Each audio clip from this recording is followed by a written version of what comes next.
नमस्कार मित्र हो, आज M star digital audio studio या रेकॉर्डिंग स्टुडिओची आज आमचे प्रिय मित्र मिलिंद भाऊ असतील, सुशील पटेल, सुशील भैया असतील, आनंद भाऊ असतील, तर यांचा आज शुभारंभ या ठिकाणी झालेला आहे।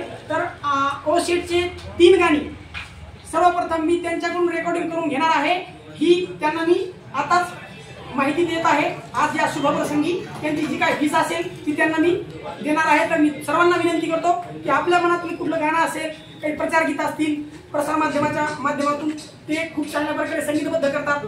काही गाणी असतील, नवनवीन गाणी आमचे प्रिय मित्र हे पण आहेत, मी पण स्वतः गाणी बनवतोय आणि तुमच्या मनातलं काही असेल तर ते पण आम्हाला सांगा, जेणेकरून आपल्याला यांना साथ द्यायची आहे आणि आपला परतूर तालुका असा फेमस करायचा आहे की जिकडे तिकडे कुठेही गेलं तर एम स्टार नाव सर्वांनी घेतलं पाहिजे आणि हेच होणार। एवढे बोलून माझे 2 शब्द संपवतो।